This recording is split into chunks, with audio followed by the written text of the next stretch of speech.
Hello children, I hope you all are doing well and you're watching all the videos that we are uploading on YouTube. Children, a lot of effort is being put, so I hope that you watch these videos and send your queries to me. So here we are with the second part of this chapter, The Portrait of a Lady by Khushwant Singh. Before we move on to the explanation part, let's have a quick recap. Here are some questions which are given. On the basis of that, you can check how much you understood that you read in the previous module. Question number 1. The chief character in the story is Khushwant Singh's mother or father, grandfather or grandmother. Question number 2. In the village, the grandmother used to feed. First option is sparrows, second dogs, third cows, or the fourth option none. Question number 3. How did the grandmother spend her time in the city?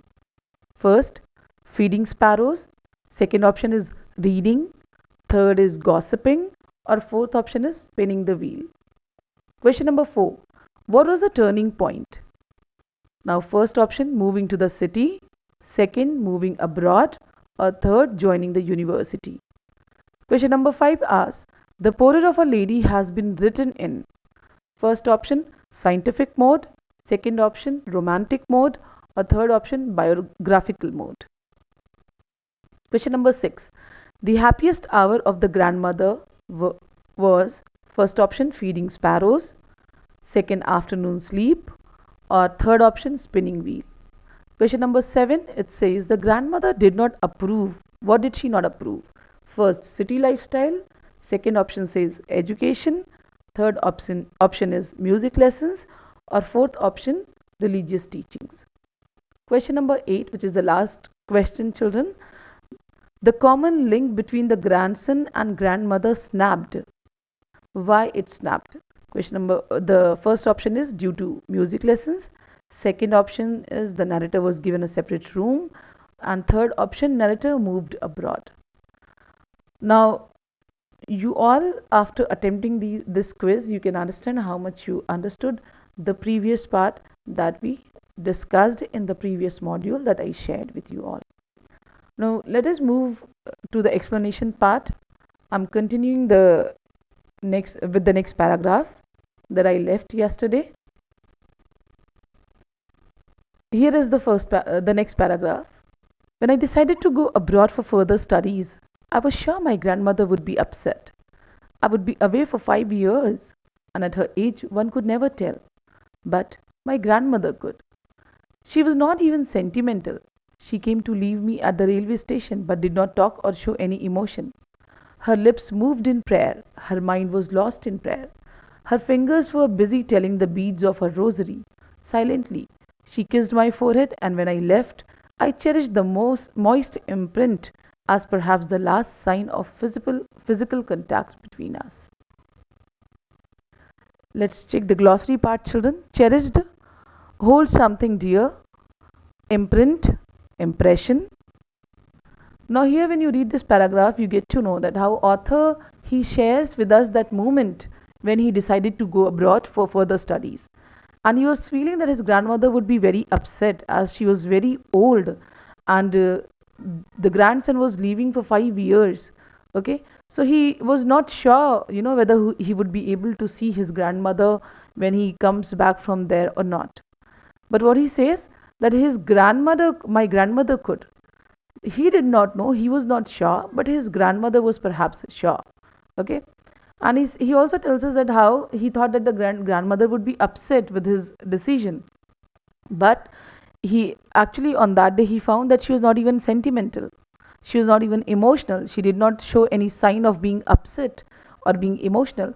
She rather went to railway station to see him off. Okay, and continuously she was, even there also she was reciting her prayer. Her mind was busy reciting those prayers. Her fingers were even busy telling or counting the beads of her rosary. Okay, and when it was the time for the narrator to leave, the grandmother quietly kissed the forehead of grandson, and grandson, he felt, or the narrator, he felt that perhaps that was the last imprint, the last impression, or the last touch of his grandmother, and he wanted to cherish it, he wanted to keep it in his memories.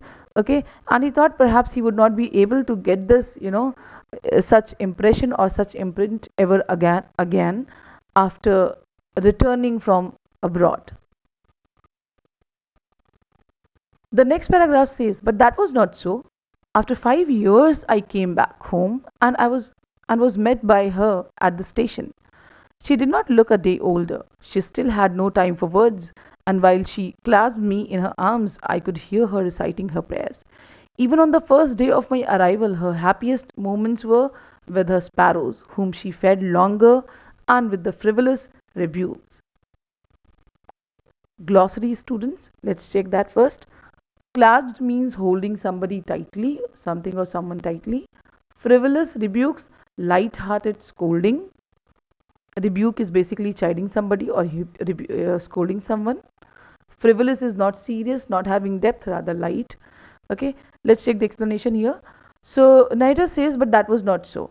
So what was narrator thinking in the previous paragraph? He thought that he would not be able to perhaps see his grandmother when he would come back, and perhaps that contact between, or that touch of grandmother was the last touch that he wanted to cherish. But that was not so. But that did not happen. And what happened? Instead of, when narrator he came back to his country after 5 years, okay, he met his grandmother there at the station. Grandmother was still there, to receive him there at the station, and she was not looking a day older. She was still looking the same, okay, as she looked 5 years ago. And when again, narrator met the grandmother, he found that she was still not speaking, not talking to anybody. Rather, she, holding the grandson tightly. She hugged him, and she was holding him tightly.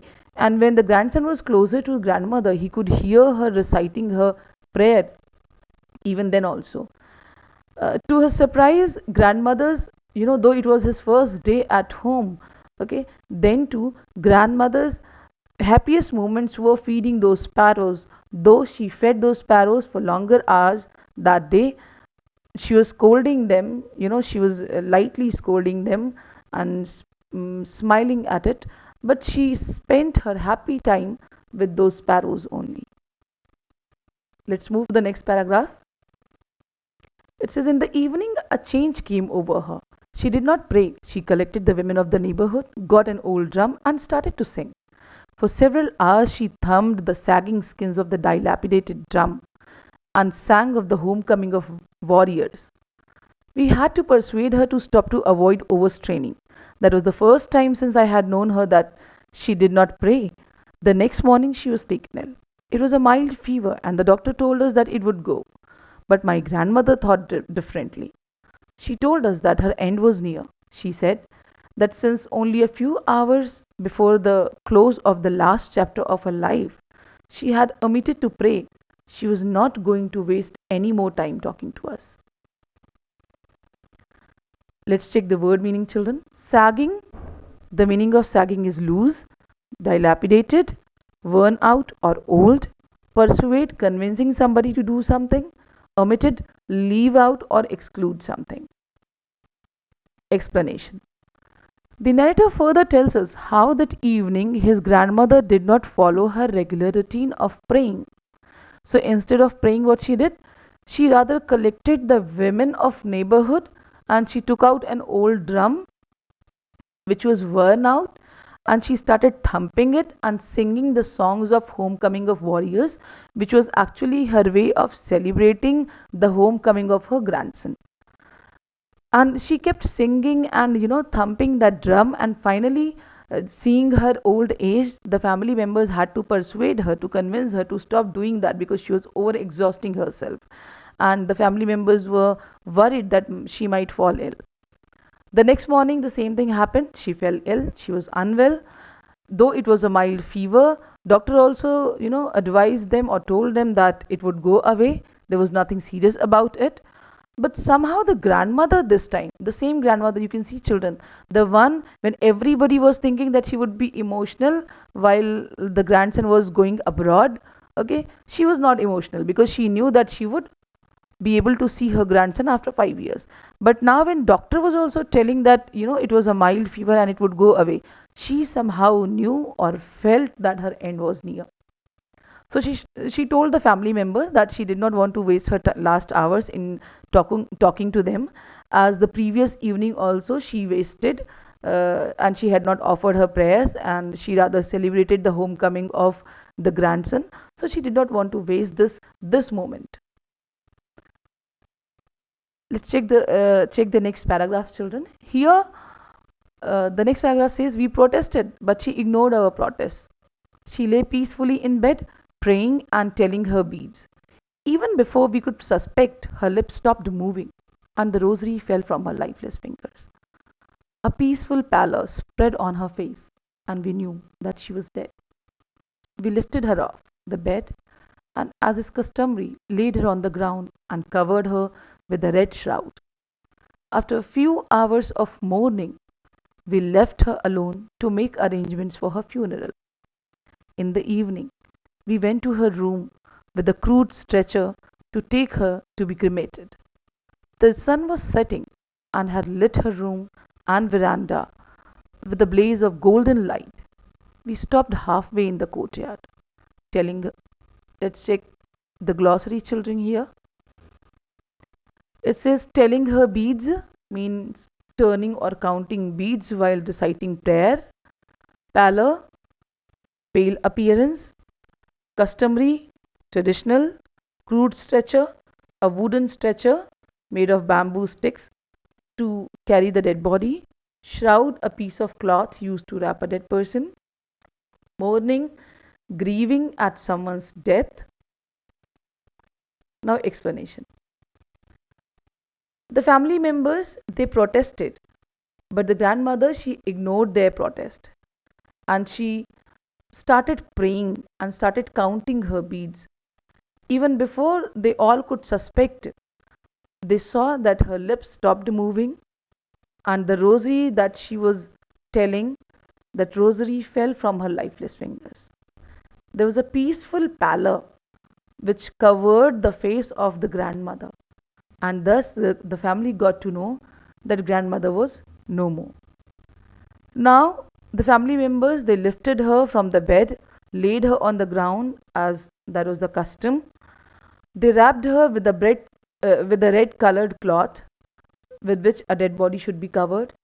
After mourning the loss of the grandmother, after grieving at her death, they went to make arrangements for her cremation. When they came back with the crude wooden stretcher to carry the dead body of the grandmother, the narrator tells us that the setting sun had lit the entire veranda with its golden light. So there was this golden blaze which had covered the entire veranda and the room of the grandmother. It has a symbolic meaning here, children. We'll read that in the next paragraph.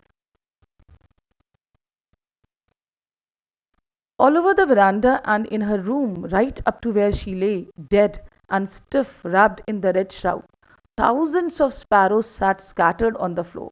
There was no chirping.